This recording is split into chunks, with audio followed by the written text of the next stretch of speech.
So കുറേ പേര് ഈ ഡിഗ്രി കഴിയാൻ വേണ്ടി നിൽക്കുന്നു, +2 കഴിയാൻ വേണ്ടി നിൽക്കുന്നു, 10ാം ക്ലാസ് കഴിയാൻ വേണ്ടി നിൽക്കുന്നു.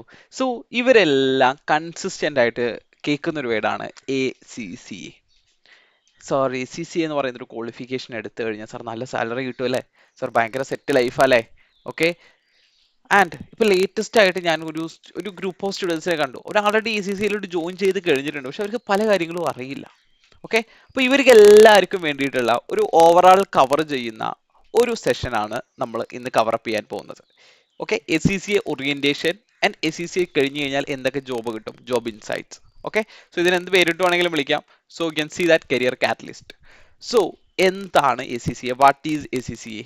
ACCA എന്ന് പറയുന്നത് UK ബേസ്ഡ് ആയിട്ടുള്ള ഒരു ചാർട്ടേഡ് അക്കൗണ്ടൻസി പ്രൊഫഷണൽ അല്ലെങ്കിൽ ഒരു പ്രൊഫഷണൽ ഓർഗനൈസേഷൻ പ്രൊവൈഡ് ചെയ്യുന്ന ഒരു ക്വാളിഫിക്കേഷൻ ആണ് ACCA എന്ന് പറയുന്നത്. ആ പ്രൊഫഷണൽ ഓർഗനൈസേഷന്റെ പേരും ACCA എന്നാണ്, അവർ പ്രൊവൈഡ് ചെയ്യുന്ന കോഴ്സിന്റെ പേരും ACCA ആണ്. അവർ പ്രൊവൈഡ് ചെയ്യുന്ന മെയിൻ ക്വാളിഫിക്കേഷൻ ആണ് ACCA എന്ന് പറയേണ്ടി വരും, കാരണം അവർ വേറെയും ക്വാളിഫിക്കേഷൻസ് പ്രൊവൈഡ് ചെയ്യുന്നുണ്ട്. ഓക്കെ, സോ എന്താണ് ACCയുടെ full form? Association of chartered certified accountants എന്നാണ് പേര്, അല്ലാണ്ട് എന്തല്ല association of certified chartered accountants എന്നല്ല. കുറെ പേര് അങ്ങനെ പറയാറുണ്ട്, അതുകൊണ്ടാണ് ഞാൻ പറയാൻ കാരണം. സോ വാട്ടോ, സോ ACC എന്ന് പറഞ്ഞാൽ എന്താണ്? Association of chartered certified accountants. Okay, എന്താണ് ഇത്? ഇതെന്ന് പറഞ്ഞു കഴിഞ്ഞാൽ ഇപ്പൊ നമ്മുടെ ഇന്ത്യയിൽ നോക്കുകയാണ് എപ്പോഴും കുറച്ചുകൂടെ ആൾക്കാർക്ക് മനസ്സിലാവാൻ സുഖം അതായതുകൊണ്ടാണ് ഞാൻ അങ്ങനെ പറയുന്നത്. ഓക്കെ, ഒരിക്കലും ഞാൻ ഇത് കമ്പയർ ചെയ്യാൻ വേണ്ടി താല്പര്യപ്പെടുന്ന ഒരാളല്ല, പക്ഷെ എന്നാലും ഞാനത് പറയുകയാണ്. ഇന്ത്യൻ CA അല്ലെങ്കിൽ നിങ്ങൾ ഇന്ത്യൻ ചാർട്ടേഡ് അക്കൗണ്ടൻസി ICWA കോഴ്സുകളെല്ലാം നിങ്ങൾ കേട്ട് കാണും, ശരിയല്ലേ? കുറെ പേര് +2 കഴിഞ്ഞപ്പോഴും അതുപോലെ ഡിഗ്രി കഴിഞ്ഞപ്പോഴും എല്ലാം കേട്ട് കാണും. ഓക്കെ, അപ്പൊ ഇന്ത്യക്ക് ഒരു ചാർട്ടേഡ് അക്കൗണ്ടൻസി പ്രൊഫഷണൽ ഓർഗനൈസേഷൻ ഉണ്ട്, ദാറ്റ് ഈസ് ICWA, റൈറ്റ്? പക്ഷെ അതേസമയം UK chartered accountancy professional organisation ആണ് ACCA എന്ന് പറയുന്നത്. ഓക്കെ, അപ്പൊ അത് ക്ലിയർ ആയല്ലോ. അതുകൊണ്ടാണ് ഇതിനെല്ലാവരും UK എന്ന് പറയാൻ കാരണം. ഓക്കെ, പക്ഷേ പക്ഷേ നിങ്ങൾ മനസ്സിലാക്കേണ്ട ഏറ്റവും ഒരു ബിഗ് ആയിട്ട് നിങ്ങൾ മനസ്സിലാക്കേണ്ട ഒരു കാര്യം, ACCAക്കാർക്ക് ഇന്ത്യയിൽ സൈനിങ് അതോറിറ്റി ഉണ്ടാവില്ല. സാർ എന്താ ഈ സൈനിങ് അതോറിറ്റി? ഞാൻ കുറെ ആഡും കാര്യങ്ങളൊക്കെ കണ്ടു കേട്ടോ. ഓക്കെ, പ്രധാനമന്ത്രിയേക്കാൾ വിലയുള്ള ഉപ്പ് എന്നൊക്കെ കണ്ടു. ഓക്കെ, ഒന്നുമില്ല മക്കളെ, അങ്ങനെ പ്രധാനമന്ത്രിയേക്കാൾ വിലയുള്ള ഒപ്പൊന്നുമല്ല. ഓക്കെ, എല്ലാവർക്കും ഓരോ പ്രൊഫഷന് ഓരോ ഒപ്പും അതിൻ്റെതായിട്ടുള്ള കുറച്ച് അറിയാലോ നിങ്ങൾക്ക്, അതിന്റെ വിലയും കാര്യങ്ങളും ഉണ്ടാവുമല്ലോ. ഓക്കെ, അപ്പോ അതാണ് സംഭവം, അല്ലാണ്ട് ഇത് പ്രധാനമന്ത്രിയേക്കാൾ വലിയ ഒപ്പോ അങ്ങനെ ഒന്നുമില്ല. ഓക്കെ, ഒന്നും വലുതുമല്ല, ഒന്നും ചെറുതുമല്ല. ഓക്കെ, അപ്പോൾ ഇന്ത്യൻ CA എടുക്കുന്ന ഒരാൾക്ക് ഇന്ത്യയിലുള്ള കമ്പനികളുടെ ഓഡിറ്റ് മാത്രം. ഓക്കെ, പിന്നെ വേറെ കുറച്ച് സംഭവങ്ങളും ഉണ്ട്. ഓക്കെ, മെയിൻ ആയിട്ട് ഓഡിറ്റ് മാത്രം സൈൻ ചെയ്യാനുള്ള ഒരു അതോറിറ്റി ഉണ്ട്. അതിനെയാണ് ഈ ഇൻസ്റ്റിറ്റ്യൂഷൻസ് എല്ലാം വളരെ ഭയങ്കരമായിട്ട് വലിപ്പം കാട്ടി പറയുന്ന സൈനിങ് അതോറിറ്റി എന്ന് പറയുന്നത്. അത് ACCAക്ക് ഇന്ത്യയിലില്ല. പക്ഷെ നിങ്ങൾക്കത് UK പുറത്തു പോകാൻ ആഗ്രഹിക്കുന്ന ഒരാളാണ്. ഓക്കെ, നിങ്ങൾക്കത് UK നിങ്ങൾക്ക് പോയി അവിടെ എന്ത് ചെയ്യാൻ പറ്റും, നിങ്ങൾക്ക് പ്രാക്ടീസ് ചെയ്യാനുള്ള ഓപ്ഷൻ ACCA ചെയ്യുന്ന ഒരാൾക്ക് ഉണ്ട്. സോ അവിടെ നിങ്ങൾക്ക് സൈനിങ് അതോറിറ്റി ഉണ്ട് എന്ന് വേണമെങ്കിൽ പറയാം. ക്ലിയർ ആണോ? അപ്പൊ സാർ ബാക്കി ഏരിയാസോ? ടാക്സ് ഉണ്ട്. ഒരു ഫിനാൻസ് പ്രൊഫഷൻ എന്ന് പറഞ്ഞാൽ എപ്പോഴും ഓഡിറ്റ് മാത്രമല്ല, അത് നിങ്ങൾ മനസ്സിലാക്കണം. അവിടെ കുറേ ഏരിയാസ് ഉണ്ട്, അക്കൗണ്ട്സ് ഉണ്ട്, ഓഡിറ്റ് ഉണ്ട്, ഫിനാൻസ് ഉണ്ട്. ഫിനാൻസും അക്കൗണ്ടിങ്ങും വേറെയാണ്. ബുക്ക് കീപ്പിംഗ് ഏരിയാസ് ഉണ്ട്, ടാക്സ് ഏരിയാസ് ഉണ്ട്, ടാക്സിൽ തന്നെ പല പല ഏരിയാസ് ഉണ്ട്. ഓക്കെ, ഈ ഒരു ഒറ്റ ഏരിയ ഒഴികെ ആ ഒറ്റ ഏരിയയിൽ നിങ്ങൾക്ക് ഓഡിറ്റിൽ വർക്ക് ചെയ്യാൻ പറ്റില്ല, ഇന്ത്യൻ ഓഡിറ്റിൽ വർക്ക് ചെയ്യാൻ പറ്റില്ല. നിങ്ങൾക്ക് ഇന്ത്യൻ ഓഡിറ്റിൽ വർക്ക് ചെയ്യാൻ പറ്റും. നിങ്ങൾക്ക് ഇന്ത്യൻ ഓഡിറ്റിന്റെ 95% വർക്കുകളും നിങ്ങൾക്ക് ചെയ്യാൻ പറ്റും. ആ 5%ലോട്ട് വരുന്ന സമയത്ത് ഒരു സൈനിങ് അതോറിറ്റി എന്ന് പറയുമ്പോൾ ഒരു CAക്കാരൻ നിങ്ങളുടെ ഫ്രണ്ട് ആയിക്കോട്ടെ, അവനെയും കൂടെ പിടിപ്പിച്ചാൽ മതി. ഞാൻ പറയുന്നത് മനസ്സിലാവുന്നുണ്ടോ? ഓക്കെ, സോ അതാണ് ഇതിന്റെ ഒരു സംഭവം എന്ന് പറയുന്നത്. അപ്പോൾ ആ ഒരു ഏരിയ മനസ്സിലായി എന്ന് വിചാരിക്കുന്നു. അപ്പോൾ ACCA എന്ന് പറയുന്ന കോഴ്സിനെ കുറിച്ച് നമുക്ക് കൂടുതലായിട്ട് ഡിസ്കസ് ചെയ്യാം. സോ ACCA എന്ന് പറയുന്ന കോഴ്സ് ഇന്നത്തെ ടൈമിൽ ഈ ഒരു 2025 നോക്കുന്ന സമയത്ത് എല്ലാ സ്റ്റുഡൻസും, ഒരുവിധം ഒരു 80% ഓഫ് ദ സ്റ്റുഡൻസും കേട്ട് പരിചയപ്പെട്ട് ഇരിക്കുന്ന ഒരു സമയത്താണ് ഞാൻ ഇത് പറയുന്നത്. ഓക്കെ, അപ്പോൾ ഈ ഒരു ACCA എന്ന് പറയുന്നത് കുറെ പേർക്ക് അറിയാം. എന്നാലും ഞാൻ കൂടുതലായിട്ട് ഇതിലോട്ട് പോവാം. ഓക്കെ, ഇത് പഠിച്ച ഒരാൾ എന്നുള്ള നിലയ്ക്ക്, ഇതിനെ പഠിപ്പിക്കുന്ന ഒരാൾ എന്ന നിലയ്ക്ക് എനിക്കും കുറച്ച് കാര്യങ്ങൾ നിങ്ങളോട് പറഞ്ഞു തരാൻ പറ്റും. ഓക്കെ, സോ ആദ്യം എന്നെ കുറിച്ച് നിങ്ങൾക്ക് ചെറിയൊരു ഇൻട്രൊഡക്ഷൻ വേണ്ടേ? ഓക്കെ,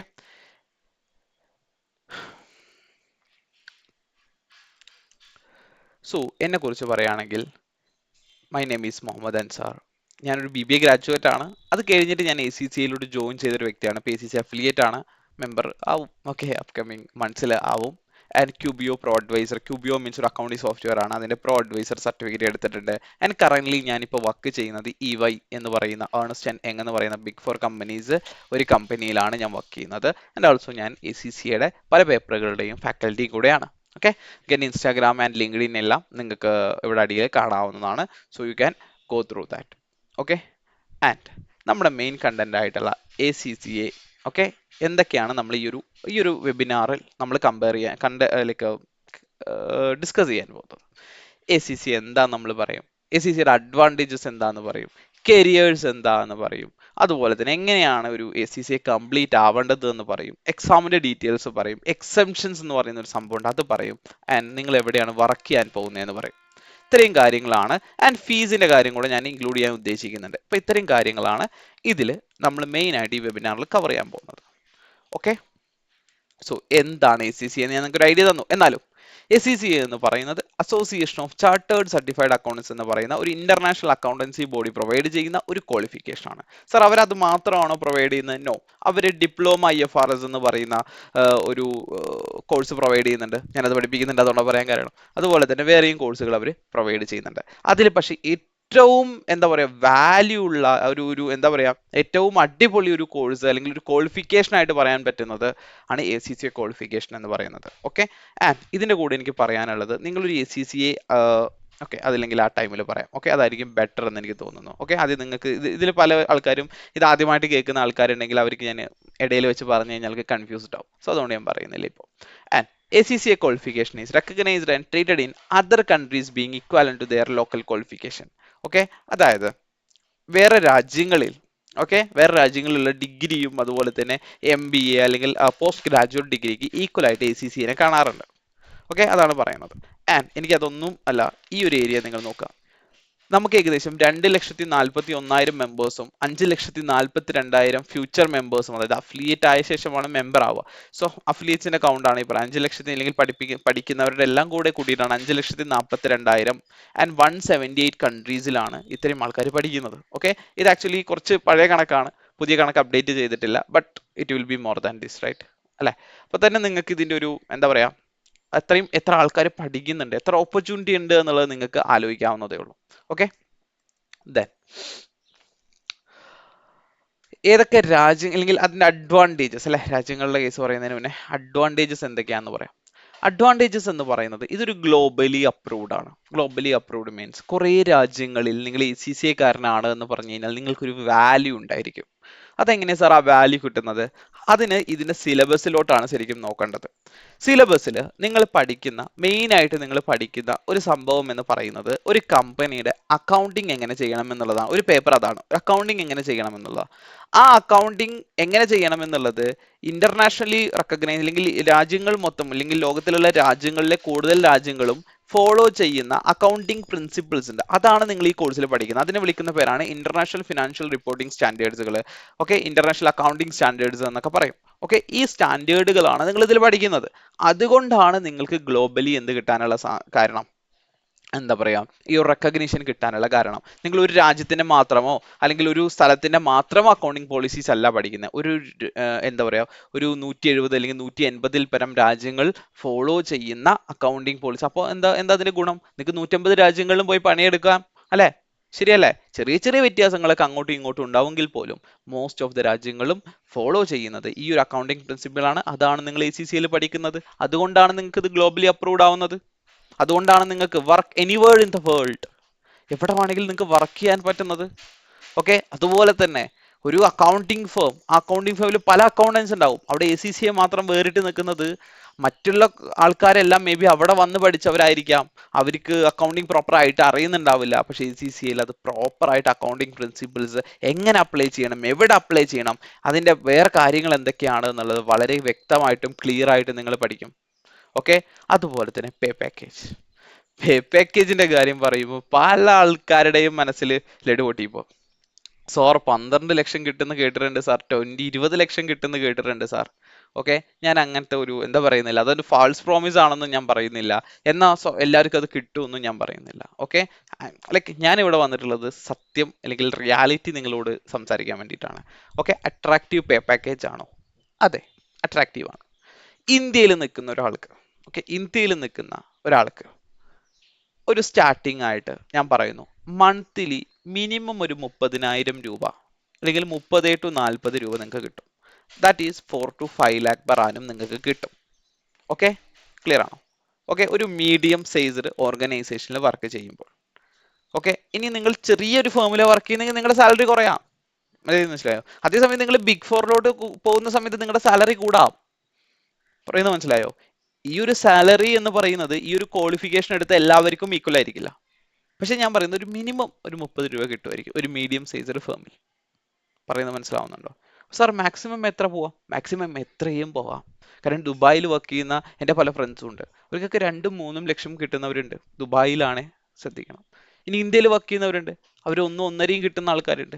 ഓക്കെ, മാസത്തിന്റെ കാര്യമാണ് ഞാൻ പറയുന്നത്. ഓക്കെ, 1-1.5 അവർക്ക് മാസം കിട്ടുന്നത് അവർ സീനിയർ അല്ലെങ്കിൽ മാനേജർ ലെവലിൽ ഇരിക്കുന്നതാണ്. അവർ ആ ഒരു മാനേജർ ലെവൽ അല്ലെങ്കിൽ സീനിയർ ലെവലിലോട്ട് അവർ എത്താനുള്ള കാരണം എന്ന് പറയുന്നത് അവരുടെ ഈ കോഴ്സാണ്. അവർ ഈ കോഴ്സ് എടുത്തത് കൊണ്ടാണ്. അപ്പൊ ഈ ഒരു കോഴ്സ് കഴിഞ്ഞ ഉടനെ ഇങ്ങനെ ഒരു പാക്കേജിലോട്ട് എത്തുമോ?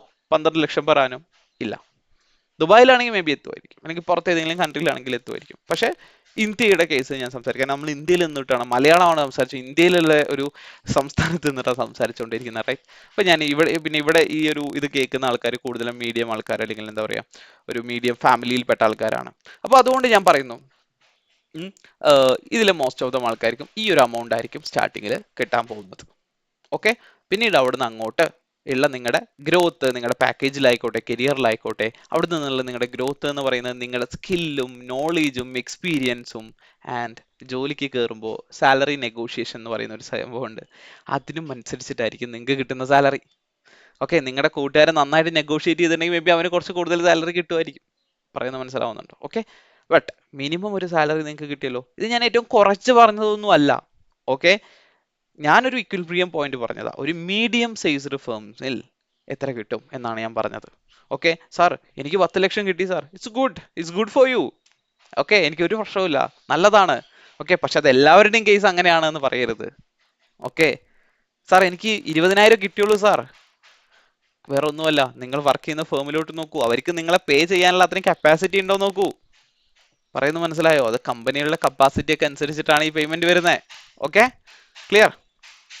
അപ്പോൾ പിന്നെ കൺവീനിയൻസ് അറ്റ് ഇസ് ബെസ്റ്റ്, അത് പറയാനുള്ള കാരണം, പഠിക്കുന്ന ടൈമിൽ നിങ്ങൾക്ക് എങ്ങനെ വേണമെങ്കിലും പഠിക്കാം. ഓൺലൈനായിട്ട് പഠിക്കണോ പഠിക്കാം, ഓഫ്ലൈനായിട്ട് പഠിക്കണോ പഠിക്കാം. ഓക്കെ, ആൻഡ് നിങ്ങൾക്ക് വേറൊരാളെ ഹെൽപ്പോട് കൂടി പഠിക്കണോ, ഒരു സാറിന്റെ ക്ലാസ്സിൽ ഇരുന്ന് പഠിക്കണോ, അങ്ങനെ പഠിക്കാം. വേണ്ട, സ്വന്തമായിട്ട് പഠിച്ചാൽ മതിയോ, അങ്ങനെ പഠിച്ചാൽ മതി. That is a convenience. ഭയങ്കര കൺവീനിയൻസ് ECCA പഠിക്കാം. ഓക്കെ, ആൻഡ് നെക്സ്റ്റ് വൺ, എന്തൊക്കെ ജോലിയാണ് സാർ ECCA പഠിച്ചാൽ കിട്ടുക? ഒരു അക്കൗണ്ടന്റ് ആയിട്ടിരിക്കുക, ഫിനാൻസ് മാനേജർ ആവാം, സീനിയർ അക്കൗണ്ടന്റ് ആവാം, ഫിനാൻഷ്യൽ കൺട്രോളർ ആവാം, മാനേജ്മെന്റ് അക്കൗണ്ടന്റ് ആവാം. ഞാൻ ഫുള്ള് വായിച്ച് നിങ്ങളുടെ സമയം കളയുന്നില്ല. Okay, I am giving you 2 minutes, just go through this. Okay sir, ഇത് മാത്രമാണോ? No, never. ഓക്കെ, പല ആൾക്കാരും പല കമ്പനികളുടെയും CFO ആയ ആൾക്കാരെ എനിക്കറിയാം. പല ആൾക്കാരും അവിടുത്തെ മാനേജേഴ്സ് ആയ ആൾക്കാരെ എനിക്കറിയാം. ചിലവർ സീനിയർ മാനേജേഴ്സ് ആയ ആൾക്കാരെ എനിക്കറിയാം ECCA പഠിച്ചിട്ട്. ഓക്കെ, അതേസമയം ചെറിയൊരു കമ്പനിയിൽ അക്കൗണ്ടന്റ് ആയിട്ട് ഇരിക്കുന്നവരെ എനിക്കറിയാം. എല്ലാം പറയണമല്ലോ. പറയുന്നത് മനസ്സിലായോ? അതെങ്ങനെയാ സാർ നമ്മൾ ഈ ഒരു പൊസിഷനിലോട്ട് എത്തുക? നിങ്ങൾ ആദ്യം പ്രോപ്പറായിട്ട് ECCA പഠിക്കുക. പഠിക്കുന്ന കാര്യങ്ങൾ ജീവിതകാലം മൊത്തം നിങ്ങൾ അപ്ലൈ ചെയ്യാൻ. ECCA പഠിക്കുന്ന ഒരു കാര്യം അതാ, നിങ്ങൾ JCCA പഠിക്കുന്ന എല്ലാ കാര്യങ്ങളും നിങ്ങൾ ഈ ഒരു പ്രൊഫഷനിൽ വർക്ക് ചെയ്യുന്ന കാലത്തോളം നിങ്ങൾക്ക് അത് യൂസ് ചെയ്തുകൊണ്ടേയിരിക്കേണ്ടി വരും. ഓക്കെ, അതുകൊണ്ട് അത് പ്രോപ്പറായിട്ട് പഠിക്കുക. ഓക്കെ, അങ്ങനെ നിങ്ങളുടെ സ്കില്ലും നോളേജും ഇൻക്രീസ് ചെയ്യുക.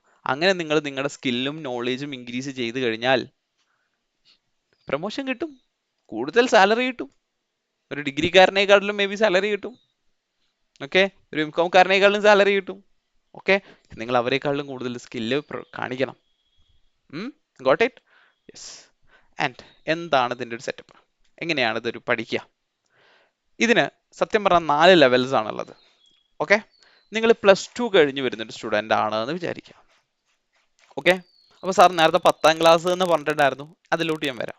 ഓക്കെ, അത് ഞാൻ ബേസിക് ആയിട്ടുള്ള ഏറ്റവും കൂടുതൽ ആൾക്കാർ ഒപ്റ്റ് ചെയ്യുന്ന ഒരു ലെവലിലോട്ട് വരാം. നിങ്ങൾ +2 കഴിഞ്ഞൊരു സ്റ്റുഡൻറ്റ്, +2 കഴിഞ്ഞ സ്റ്റുഡൻറ്റ് ആദ്യം ചെയ്യുന്ന ലെവൽ എന്ന് പറയുന്നത് അപ്ലൈഡ് നോളേജ് ലെവലായിരിക്കും. ഇതിന് ആക്ച്വലി 4 ലെവൽസ് ആണ് ഉള്ളതെന്ന് നമുക്ക് വേണമെങ്കിൽ പറയാം, അല്ലെങ്കിൽ 3 ലെവൽസ് എന്ന് പറയാം. Applied knowledge level, applied skill level, professional level. Okay, applied knowledge level എന്ന് പറഞ്ഞ ഏറ്റവും ബേസിക്സ് ആയിട്ടുള്ള പേപ്പേഴ്സ് പഠിക്കുന്നതാണ്. ഓക്കെ, ഒരു 3 പേപ്പേഴ്സ് ആണ് അതിലുള്ളത്. ആ 3 പേപ്പേഴ്സ് ബേസിക്സ് നോളേജ് ലെവലാണ്. ആ 3 പേപ്പേഴ്സ് ഒരു +2 കഴിഞ്ഞാൽ അവിടുന്ന് തുടങ്ങണം.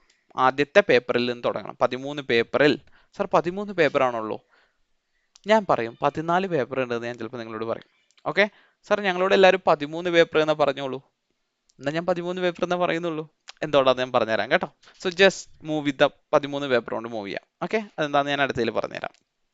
സോ 13 പേപ്പറിൽ ആദ്യത്തെ പേപ്പറിൽ നിന്ന് നിങ്ങൾ തുടങ്ങണം, +2 കഴിഞ്ഞിട്ടുള്ള ഒരാളാണെങ്കിൽ. ഓക്കെ, അതായത് അപ്ലൈഡ് നോളേജ് ലെവലിന് തുടങ്ങണം. അവിടെ 3 പേപ്പേഴ്സ് ആണുള്ളത്, F1, F2, F3. ഇതിന്റെ full name F1 means business and technology എന്ന് പറയും, BT പേപ്പർ നമ്മൾ പഠിക്കാറുണ്ട്. F2 മീൻസ് മാനേജ്മെന്റ് അക്കൗണ്ടിങ് എന്ന് പറയും. F3 മീൻസ് ഫിനാൻഷ്യൽ അക്കൗണ്ടിങ് എന്ന് പറയും. ഓക്കെ, ഇതിൽ BT മീൻസ് ബിസിനസ് ടെക്നോളജി അല്ലെങ്കിൽ F1 പേപ്പർ മീൻസ് നിങ്ങൾ +2 ബിസിനസ് ഒക്കെ പഠിച്ചില്ലേ, ബിസിനസ് പേപ്പേഴ്സ് പഠിച്ചിട്ടുണ്ടാവും. സയൻസുകാരാണെങ്കിൽ അറിയണ്ടാവില്ല, കുഴപ്പമില്ല. ഓക്കെ, ബേസിക്സ് ആയിട്ടുള്ള തിയറി ഒരു പേപ്പറാണ്. മാനേജ്മെന്റ് അക്കൗണ്ടിങ് മീൻസ് നിങ്ങളുടെ സ്റ്റാറ്റിക്സ് ഒക്കെ പഠിച്ചില്ല, കുറച്ച് കോസ്റ്റ് എങ്ങനെ മാനേജ് ചെയ്യും അങ്ങനത്തെ കുറച്ച് കാര്യങ്ങളാണ്. ഫിനാൻസ് അക്കൗണ്ടിങ് മീൻസ് നിങ്ങളുടെ അക്കൗണ്ടിങ് പേപ്പർ. ഓക്കെ, എങ്ങനെ അക്കൗണ്ട് ചെയ്യണം എന്നുള്ളത്. ഇതെല്ലാം നിങ്ങൾ +2 പഠിച്ച കാര്യങ്ങൾ ഇവിടെ വീണ്ടും പഠിക്കും. കാരണം ഇവിടെ സയൻസ് കഴിഞ്ഞ് വരുന്ന പിള്ളേരുണ്ടല്ലോ, അവർക്കും പഠിക്കണ്ടേ. സോ അവരെയും കൂടെ കൺസിഡർ ചെയ്തിട്ടാണ് SEC ഇത്തരം പേപ്പേഴ്സ് പ്രിപ്പയർ ചെയ്തിട്ടുള്ളത്. അതുകൊണ്ട് തന്നെ ഇവിടെ മുതൽ നിങ്ങൾ ബേസിക്സ് ആയിട്ടുള്ള കാര്യങ്ങൾ പഠിച്ചു തുടങ്ങും. ഓക്കെ, അപ്പോൾ and next one, applied skill level. Applied skill ലെവലിൽ ഏകദേശം വരുന്നത് 4 1 5 പേപ്പേഴ്സ് ആണ്. ഓക്കെ, അതായത് F4, F5, F6, F7, F8, F9, 6 papers. Okay, 6 paper കേട്ടോ, 5 അല്ല 6 papers. Okay, first one F4 means law paper ആണ്. It's a theory paper. It's a theory paper. Okay, പലരും ഈ ലോ പേപ്പറിന് ഒരു നോളേജ് ലെവലായിട്ടാണ് കൺസിഡർ ചെയ്യാറ്. പക്ഷെ അങ്ങനെയല്ല. F4 is an skill level paper ആണ്. Okay, F4 is a skill level paper. F4, F5 that is performance management, F6 taxation, F7 financial reporting, F8 audit and assurance, F9 financial management. ഇതാണ് ആ 6 papers എന്ന് പറയുന്നത്. Law പേപ്പറിൽ പക്ക international നിയമമായിരിക്കും നിങ്ങൾ പഠിക്കുന്നുണ്ടാവുക, theory പേപ്പറാണ്. And F5 നിങ്ങൾ പഠിക്കുന്നുണ്ടാവുക, നിങ്ങൾ നേരത്തെ പഠിച്ചില്ലേ മാനേജ്മെന്റ് അക്കൗണ്ടിങ്, അതിന്റെ കുറച്ചും കൂടെ അഡ്വാൻസ്ഡ് ആയിട്ടുള്ള പേപ്പറാണ് പെർഫോമൻസ് മാനേജ്മെന്റ് എന്ന് പറയുന്ന F5. F6 എന്ന് പറയുന്നത് പ്യൂർലി ഫ്രഷ് പേപ്പറാണ്, ടാക്സ് പഠിക്കുന്ന, അതായത് UK ടാക്സ് പഠിക്കുന്ന ഒരു പേപ്പറാണ്. ആൻഡ് F7 എന്ന് പറയുന്നത് നിങ്ങൾ നേരത്തെ ഫിനാൻഷ്യൽ അക്കൗണ്ടിങ് പഠിച്ചില്ലേ നോളേജ് ലെവലിൽ, അതിന്റെ അഡ്വാൻസ് പേപ്പറാണ്. And F8 audit and assurance, that's a new one. Okay, ഓഡിറ്റിനെ കുറിച്ച് പഠിക്കുന്നത്. F9 financial management, that's also a new paper. Okay, അത് കുറച്ചും കൂടെ എന്താ പറയുക, പ്രസന്റ് വാല്യൂ കൺസെപ്റ്റുകളൊക്കെ പഠിക്കുന്ന കുറച്ച് സംഭവങ്ങളാണ്. അടിപൊളി പേപ്പറാണ്. അത് കഴിഞ്ഞാൽ ഇപ്പൊ നിങ്ങൾ എത്ര പേപ്പർ കഴിഞ്ഞു? 9 പേപ്പർ കഴിഞ്ഞു. 6 3 9 പേപ്പർ കഴിഞ്ഞു. അത് കഴിഞ്ഞാൽ അടുത്തൊരു ലെവൽ എന്ന് പറയുന്നത് പ്രൊഫഷണൽ ലെവലാണ്. പ്രൊഫഷണൽ ലെവൽ എന്ന് പറയുന്നത് ദാറ്റ് ഈസ് ഏകദേശം നമുക്ക് SBR, SBL and 4 optional papers. ഇപ്പൊ ഏകദേശം 6 പേപ്പർ ഉണ്ട് അവിടെ. അതിൽ 4 പേപ്പർ നിങ്ങൾ എഴുതിയാൽ മതി. അതിൽ 2 നിങ്ങൾ മാൻഡേറ്ററി ആയിട്ട് എഴുതണം. ആൻഡ് ബാക്കി 4 പേപ്പറിൽ 2 എഴുതിയാൽ മതി, ദാറ്റ് ഈസ് ഓപ്ഷണൽ. നിങ്ങൾക്ക് ഏത് 4 അല്ലെങ്കിൽ ഏത് 2 4 ഏത് 2 എഴുതണം എന്നുള്ളത് നിങ്ങൾക്ക് ചൂസ് ചെയ്യാം. Got it? സോ അത് പേപ്പേഴ്സ് ഏതൊക്കെയാണെന്ന് ഞാൻ പറഞ്ഞുതരാം. മാൻഡേറ്ററി ആയിട്ട് എഴുതേണ്ട 2 ആദ്യം പറഞ്ഞുതരാം. ഒന്ന് SBL strategic business leadership, second one SBR strategic business reporting. And അപ്പൊ ഇത് 2 മാൻഡേറ്ററി. ഇത് 2 എന്ത്? Mandatory papers. Clear? And next കാര്യം എനിക്ക് പറയാനുള്ളത് ബാക്കി 4 പേപ്പേഴ്സ്. 4 പേപ്പേഴ്സ് ഏതൊക്കെയാണ്? 4 പേപ്പേഴ്സ് എന്ന് പറയുന്നത് first paper advance financial manage, അല്ലെങ്കിൽ നമുക്ക് മറ്റേ ഇതേ രീതിക്ക് വരാം. First APM advance performance management, അതായത് നമ്മുടെ F5ന്റെ കുറച്ചുകൂടെ advance. ATX advanced taxation, that is F6ന്റെ കുറച്ചുകൂടെ അഡ്വാൻസ്ഡ് വൺ. ദെൻ SBR പിന്നെ ഫിനാൻഷ്യൽ റിപ്പോർട്ടിംഗ് ആണ്, പക്ഷേ അത് ഓപ്ഷണൽ അല്ല, ഞാൻ പറഞ്ഞു മാൻഡേറ്ററി ആണ്. പിന്നെ നമുക്ക് വരുന്ന AAA advanced audit and assurance, നേരത്തെ ഓഡിറ്റ് ആൻഡ് അഷുറൻസ് പഠിച്ചില്ലേ, അതിന്റെ അഡ്വാൻസ്ഡ് പേപ്പറാണ്. അത് കഴിഞ്ഞ് വരുന്ന AFM advanced financial management. Okay, അതായത് നേരത്തെ പഠിച്ച FM F9ന്റെ അഡ്വാൻസ്ഡ് പേപ്പർ. അപ്പൊ ഈ 4 ഏത് വേണമെന്നുള്ളത് നിങ്ങൾക്ക് തീരുമാനിക്കാം. Okay, that is your choice. ഏത് 2 എഴുതണം. അങ്ങനെ നിങ്ങൾ 13 പേപ്പേഴ്സ് എഴുതുന്നു. സർ അഫിലിയേറ്റ് ആയോ? അഫിലിയേറ്റ് ആയി. അത് കഴിഞ്ഞ് നിങ്ങൾ 3 കൊല്ലം ഒരു കമ്പനിയിൽ വർക്ക് ചെയ്യുന്നു. ഓക്കെ, ഒരു കമ്പനിയിൽ വർക്ക് ചെയ്യുന്നു. 3 കൊല്ലത്തെ എക്സ്പീരിയൻസ് അവർ അപ്രൂവ് ചെയ്ത് തന്നാൽ അപ്രൂവ് ചെയ്ത് തരണം നോർമലി. ഓക്കെ, അവർ അപ്രൂവ് ചെയ്ത് തന്നാൽ ഓക്കെ നിങ്ങൾ എന്താവുന്നു, ഒരു മെമ്പർ ആവുന്നു. ക്ലിയർ? ഓക്കെ സാർ, നേരത്തെ 14 പേപ്പറിന്റെ കാര്യം പറഞ്ഞത്, അതായത് ഇതിൽ നിങ്ങൾ ആദ്യത്തെ 9 പേപ്പർ കഴിഞ്ഞ് 10ാമത്തെ പേപ്പറിലോട്ട് പോകുമ്പോൾ, മാൻഡേറ്ററി വണ്ണിലോട്ട് പോകുന്ന സമയത്ത് ഇതിന്റെ ഇടയിൽ ഒരു മൊഡ്യൂൾ ഉണ്ട്. ആ മൊഡ്യൂളിന് എക്സാം ഉണ്ട്. പക്ഷെ ആ എക്സാം എന്ന് പറയുന്നത് നിങ്ങൾ കാണാപ്പാഠം പഠിച്ച് എഴുതേണ്ട അങ്ങനത്തെ ഒരു സംഭവമല്ല. സിമ്പിൾ എക്സാം ആണ്. ഓക്കെ, അതുകൊണ്ടാണ് ആരും അതിനെ കൺസിഡർ ചെയ്യാത്തത്. പക്ഷെ എന്താ പറയാ, when the truth speaks, the recent paper, that is ethics module എന്ന് പറയും. അത് നിങ്ങൾ കംപ്ലീറ്റ് ചെയ്യണം. അതിന് നിങ്ങൾ ഫീസ് അടയ്ക്കണം. ഓക്കെ, അത് കഴിഞ്ഞാലാണ് നിങ്ങളൊരു പ്രോപ്പർലി അഫിലിയേറ്റ് ആയി എന്ന് എനിക്ക് പറയാൻ പറ്റുള്ളൂ. ഓക്കെ, അല്ലെങ്കിൽ നിങ്ങൾക്ക് ഈ 3 കൊല്ലത്തെ എക്സ്പീരിയൻസ് കിട്ടി വിചാരിക്കുക. ആ എത്തിക്സ് മൊഡ്യൂൾ നിങ്ങൾ ചെയ്തിട്ടില്ല, നിങ്ങൾ 3 കൊല്ലത്തെ എക്സ്പീരിയൻസ് കഴിഞ്ഞു വിചാരിക്കുക. ആ എത്തിക്സ് മൊഡ്യൂൾ എഴുതിയാൽ മാത്രമേ നിങ്ങളെ മെമ്പർ ആക്കുള്ളൂ. Got it? ഓക്കെ, അപ്പൊ ആ എത്തിക്സ് മൊഡ്യൂൾ എപ്പോൾ വേണമെങ്കിലും നിങ്ങൾക്ക് ചെയ്യാം. 9ാമത്തെ പേപ്പർ കഴിഞ്ഞിട്ട് തന്നെ ചെയ്യണമെന്നില്ല. ഓക്കെ, അഫിലിയേറ്റ് ആയിട്ട് കുറച്ച് കാലം കഴിഞ്ഞിട്ട് ചെയ്യാം, മെമ്പർ ആവുന്ന ടൈമിൽ ചെയ്യാം, ലൈക്ക് 9 പേപ്പർ കഴിഞ്ഞിട്ട് വേണമെങ്കിൽ ചെയ്യാം. വാട്ട് എവർ, അത് നിങ്ങളുടെ ചോയ്സ്. പക്ഷെ അങ്ങനെ ഒരു പേപ്പർ അവിടെ ഉണ്ട്, ഒളിഞ്ഞിരിപ്പുണ്ട്. ആരും പറയാറില്ല അല്ലേ? ഓക്കെ, പക്ഷെ ഞാൻ പറയും. ഓക്കെ, ആൻഡ് നമുക്ക് 36 മാസത്തെ വർക്ക് എക്സ്പീരിയൻസ് ആണ് വേണ്ടത്. ഓക്കെ, ആൻഡ് അവിടെ നമുക്ക് ഏകദേശം 9 പെർഫോമൻസ് ഒബ്ജക്റ്റീവ്സ്.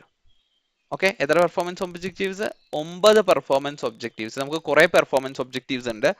അത് നമ്മൾ വേറൊരു സെഷനായിട്ട് തന്നെ ചെയ്യുന്നുണ്ട്. SCCA PR performance like work എക്സ്പീരിയൻസിന്റെ ഇത് PR എന്നാണ് നമ്മൾ വിളിക്കാറ്. അതിന്റെ ഒരു പ്രത്യേക പ്രാക്ടിക്കൽ എക്സ്പീരിയൻസ് റിക്വയർമെന്റ് എന്നാണ് PR ഫുൾ ഫോം. അത് നമ്മൾ സെപ്പറേറ്റ് ആയിട്ട് തന്നെ ഒരു വീഡിയോ ചെയ്യുന്നുണ്ട്. അത് നിങ്ങൾക്ക് വാച്ച് ചെയ്യാവുന്നേ ഉള്ളൂ. പക്ഷെ നിങ്ങൾ പേടിക്കേണ്ട കാര്യമൊന്നുമില്ല. ഇതിൽ 9 ഒബ്ജക്റ്റീവ്സ് നിങ്ങൾ സാറ്റിസ്ഫൈ ചെയ്യണം, അഥവാ അത് നിങ്ങളുടെ കമ്പനിയിൽ നിങ്ങൾ വർക്കിൽ ചെയ്തിട്ടുണ്ടാവണം. അത് നിങ്ങളുടെ മാനേജർ അപ്രൂവ് ചെയ്യണം. എന്നിട്ട് നമ്മളൊരു പേപ്പറൊക്കെ SCCAയിലോട്ട് അയക്കണം. അപ്പൊ നിങ്ങൾ എന്തായി മാറും? ഒരു മെമ്പർ ആയിട്ട് മാറും. എന്തായിട്ട് മാറും? മെമ്പർ ആയിട്ട് മാറും. മെമ്പർ ആയാൽ മാത്രമാണ് നിങ്ങൾക്ക് നിങ്ങളുടെ പേരിന്റെ കൂടെ ACCA, അതായത് ഇപ്പം എൻ്റെ പേര് പറയുകയാണെങ്കിൽ മുഹമ്മദ് അൻസാർ SCCA എന്ന് ഉപയോഗിക്കാൻ പറ്റുള്ളൂ. ഞാൻ നിങ്ങൾ ഫസ്റ്റ് എടുത്തപ്പോൾ നിന്റെ പേരിലും കൂടെ SCCA കണ്ടായിരുന്നു, ഞാൻ ACCA എന്ന് എഴുതി കണ്ടായിരുന്നു? ഇല്ലല്ലോ, ബിക്കോസ് ഞാനിപ്പോൾ അഫിലിയേറ്റ് ആണ്. മെമ്പർ ആയി കഴിഞ്ഞാൽ എൻ്റെ പേരിൻ്റെ കൂടെ എന്ത് വരും? മുഹമ്മദ് അൻസാർ ACCA എന്ന് വരും. അങ്ങനെ നിങ്ങൾക്ക് ആ മെമ്പർഷിപ്പ് കിട്ടിയാൽ മാത്രമാണ് നിങ്ങളെ ഒരു ചാർട്ടേഡ് അക്കൗണ്ടന്റ് എന്ന് വിളിക്കാൻ പറ്റുന്നത്, അല്ലെങ്കിൽ ഞാൻ ചാർട്ടേഡ് അക്കൗണ്ടന്റ് ഈക്വൽ ആണ് എന്ന് പറയാൻ പറ്റുന്നത്. ക്ലിയർ ആണോ? അല്ലാണ്ട് അഫിലിയേറ്റ് ആയിട്ട് ഓക്കെ ഒരാളും പറയുന്നത് കേട്ടിട്ട് അഫിലിയേറ്റ് ആവുമ്പോഴേക്കും നിങ്ങൾ ഒരു ചാർട്ടേഡ് അക്കൗണ്ടന്റ് ആവും എന്നുള്ളതിന് അർത്ഥമില്ല. നിങ്ങൾ എപ്പോഴാവുന്നത്? മെമ്പർ ആവുമ്പോൾ മാത്രമാണ്. അതുപോലെ തന്നെ അഫിലിയേറ്റ് ആവുമ്പോൾ തന്നെ നിങ്ങളുടെ പേരിന്റെ കൂടെ ACCA എന്ന് പറയുന്ന പേര് ഉപയോഗിക്കാൻ പാടില്ല. എപ്പോഴാണ് ഉപയോഗിക്കേണ്ടത്? മെമ്പർ ആവുമ്പോൾ. ക്ലിയർ ആണോ? ക്ലിയർ ആണോ? ഓക്കെ, ആൻഡ് 13 പേപ്പേഴ്സ് ആണ് ഉള്ളതെന്ന് പറഞ്ഞു. അതിൽ 20 മണിക്കൂറിന്റെ ഒരു എത്തിക്സ് ആൻഡ് പ്രൊഫഷണൽ മൊഡ്യൂൾസ് ഉണ്ട് എന്ന് നമ്മൾ പറഞ്ഞു. ക്ലിയർ? സോ ഇതിൽ നമ്മൾ പറഞ്ഞു ഫസ്റ്റ് സ്റ്റേജ് എന്ന് പറഞ്ഞാൽ നിങ്ങൾ 13 പേപ്പേഴ്സ് പാസ്സായി SCCA അഫിലിയേറ്റ് ആവുക എന്നുള്ളതാണ്. അതിൽ ആ എത്തിക്സ് മൊഡ്യൂളും കംപ്ലീറ്റ് ചെയ്യുക. SCCA അഫിലിയേറ്റ് ആയ ശേഷം 36 മാസത്തിന് വർക്ക് എക്സ്പീരിയൻസ് കിട്ടിയാൽ നിങ്ങൾ എന്തായിട്ട് മാറുന്നു? SCCA മെമ്പർ ആയിട്ട് മാറുന്നു. പേപ്പേഴ്സിന്റെ പേരെല്ലാം ഞാൻ പറഞ്ഞിട്ടുണ്ടായിരുന്നു. നോളേജ് ലെവലിൽ 3 പേപ്പേഴ്സ്, സ്കിൽ ലെവലിൽ 6 പേപ്പേഴ്സ്, P ലെവലിൽ വരുന്ന സമയത്തും എസെൻഷ്യൽ ആയിട്ട് 2 പേപ്പേഴ്സും ഓപ്ഷണൽ ആയിട്ട് 4 പേപ്പേഴ്സും. ഇതെല്ലാം നമ്മൾ പറഞ്ഞ കാര്യങ്ങളാണ്. ഇനി നിങ്ങൾ എവിടെയാണ് വർക്ക് ചെയ്യാൻ പോകുന്നത്? ആരാണ് നിങ്ങളെ പണിയെടുക്കാൻ വേണ്ടി വിളിക്കുക? അല്ലെങ്കിൽ നിങ്ങൾ എവിടെ പോയിട്ടാ പണിയെടുക്കേണ്ടത്? നിങ്ങൾ ആർക്കാ വേണ്ടത്? നിങ്ങളെ വേണ്ടത് ഈ ലോകത്തിൽ എവിടൊക്കെ അക്കൗണ്ടിങ് ചെയ്യുന്നുണ്ടോ ആ കമ്പനികൾക്ക് മൊത്തം നിങ്ങളെ വേണം. ഏതൊക്കെ കമ്പനികൾ ഓഡിറ്റ് ചെയ്യുന്നുണ്ടോ ആ കമ്പനികൾക്കൊക്കെ നിങ്ങളെ വേണം. ഇനി ഓഡിറ്റ് അക്കൗണ്ടിങ് ചെയ്യും മറ്റുള്ള കമ്പനികളുടെ ഓഡിറ്റ് അക്കൗണ്ടിങ് ചെയ്യുന്ന കമ്പനികളുണ്ട്, അവർക്കും നിങ്ങളെ വേണം. അപ്പൊ മെയിൻ ആയിട്ട് ഉള്ള കമ്പനികൾ ഞാൻ പറഞ്ഞു തരാം. ഓക്കെ, ഇതൊക്കെയാണ് നമ്മുടെ ഇന്ത്യയിൽ അല്ലെങ്കിൽ കേരളത്തിലുള്ള സ്റ്റുഡൻസ് മെയിൻ ആയിട്ട് വർക്ക് ചെയ്യുന്ന കമ്പനികൾ. ഓക്കെ, എൻ്റെ കുറേ സ്റ്റുഡൻസ് ഇത്തരം കമ്പനികളിൽ വർക്ക് ചെയ്യുന്നുണ്ട്, ഞാനും വർക്ക് ചെയ്യുന്നുണ്ട്. അപ്പോൾ ആ ഒരു കമ്പനി, ഫസ്റ്റ് കമ്പനി നിങ്ങൾക്ക് കാണാൻ പറ്റും EY, Ernst and Young, KPMG, Deloitte, Accenture, Grant തോട്ടൻ, BDO, Genpact, PNB Paribas, HSBC, Barclays. കഴിഞ്ഞു? No, never. Citibank, PwC, PepsiCo, Amazon, Oracle, ICICI Bank, Deutsche Bank, Hewlett Packard Enterprises. അങ്ങനെ കേൾക്കുമ്പോഴാണോ നിങ്ങൾക്ക് അത് അറിയാത്തത്? HP എന്ന് പറയും. നിങ്ങളുടെ ലാപ്ടോപ്പുകളിലൊക്കെ HP കണ്ടിട്ടില്ലേ? അവരുടെ സോഫ്റ്റ്വെയർ കമ്പനിയാണ് ഹവലറ്റ് പക്കർഡ് എന്റർപ്രൈസസ് എന്ന് പറയുന്നത്. And HDFC bank. EA കേട്ടിട്ടില്ലേ? EA കേട്ടിട്ടില്ല? EA കേട്ടിട്ടില്ലേ? മോശമാട്ടോ, ഗെയിമിംഗ് കമ്പനിയാണ് EA, അവരും എടുക്കാറുണ്ട്. Okay, clear? ഇത്രയും കമ്പനികളാണ് നിങ്ങൾ എന്ത് ചെയ്യാറ്? ഹയർ ചെയ്യാറ്. ക്ലിയർ? ക്ലിയർ ആണോ? ഇതാണ് ACCAയുടെ പേപ്പേഴ്സിന്റെ സ്ട്രക്ചർ. ആരാണ് ലൈക്ക് നിങ്ങൾ എവിടെയാണ് വർക്ക് ചെയ്യുക, നിങ്ങൾ എന്താണ് വർക്ക് ചെയ്യുക, നിങ്ങൾക്ക് ഇവിടെ എന്താണ് പഠിക്കാനുള്ളത് എന്നുള്ള കാര്യങ്ങളാണ് നമ്മൾ ഈ ഒരു വെബിനാർ കൊണ്ട് ഉദ്ദേശിച്ചത്. ഓക്കെ, ഇതിൽ കോസ്റ്റിന്റെ കാര്യം പറഞ്ഞിട്ട് ഇല്ല.